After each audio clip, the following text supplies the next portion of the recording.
மேலே ஒரு கனெக்ஷன் கொடுத்து கீழே ஒரு கனெக்ஷன் கொடுத்து விட்டுறாங்க. ஜஸ்ட் பைபாஸிங் தி பிளாக், அவ்வளோதான். பெரிய சர்ஜரி ஒன்றும் கிடையாது. நல்ல ப்ளம்பிங் ஒர்க்கு தெரிஞ்சவங்க பண்ணலாம், நல்ல ப்ளம்பராக இருக்கணும். அதனால் அங்கேருந்து ஒரு கனெக்ஷன் கொடுத்து கீழே கொடுத்துட்றாங்க. இரத்த குழாய் எங்கே உள்ளது? நம்ம உடலில் உள்ளது. அந்த பிளாக் வந்தது எதனால் வந்தது? நம்முடைய கவனக்குறைவுனால. சுகர் கண்ட்ரோல் இல்லை, பிபி கண்ட்ரோல் இல்லை, கொலஸ்ட்ரால் கண்ட்ரோல் இல்லை, ஒரு ஃபிசிக்கல் ஆக்டிவிட்டி இல்லை, இதனால தான் அங்கே வந்தது. அப்போது இப்போ போட்ட இரத்த குழாய் மட்டும் என்ன பண்ண போகுது? அதையும் பாதுகாக்கணும்ல. அதுக்கு டெய்லி வாக்கிங் போகணும். நீங்கள் வாக்கிங் போனால் தான் அந்த வெசல் வந்து அப்படியே நல்லா பிளாஸ்டிக் வெசல் மாதிரி அப்படியே டைலேட் ஆகும், சுருங்கும், டைலேட் ஆகும், சுருங்கும். இல்லைன்னா ஸ்டிப் ஆயிரும். மாதக்கணக்கில் அப்படியே வச்சிங்கன்னா, நடக்காமல் வச்சிங்கன்னா என்ன ஆகும்? ஸ்டிப் ஆயிரும்.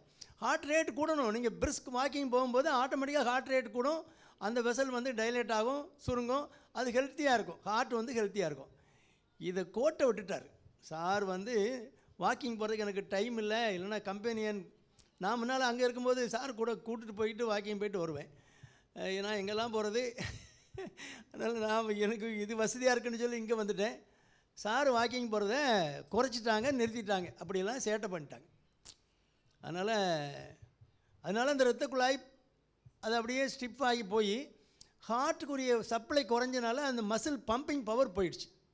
ஏற்கனவே பம்பிங் பவர் குறைவாக தான் இருக்கும் பைபாஸ் பண்ண பிறகு.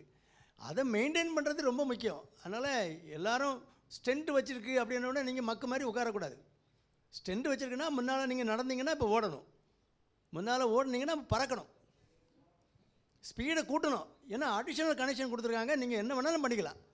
போகும்போது ஏதாவது பிரச்சனை இருக்குன்னா நீங்கள் டாக்டரை போய் கன்சல்ட் பண்ணிக்கலாம். ஒரு எஃபர்ட் ஆஞ்சினா நடக்கும்போது செஸ்ட்டில் பெயின் வருது, ஒரு டிஸ்கம்ஃபர்ட் வருது, பழைய டிஸ்டன்ஸ் நடக்க முடியலன்னா டாக்டரை கன்சல்ட் பண்ணணும். இல்லையா நடங்க, உங்கள் பாட்டில் நடங்க, நடக்கிறது நடக்கட்டும், உங்கள் பாட்டில் நடங்க. நடக்கிறத விட்டுட்டு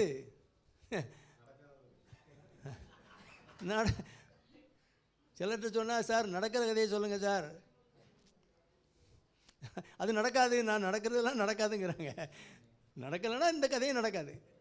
அதனால் அந்த மாதிரி ஒரு தப்பு பண்ண சார் இப்போ இனியாவது கரெக்ட் பண்ணி அந்த இருக்கிற இரத்த குழாயை பாதுகாத்து கொண்டு போகணும். அப்போ தான் மற்றவங்களுக்கு அது என்னாகும்? பம்பிங் பவர் குறையும் போது பேக் ப்ரெஷர் வந்துடும்.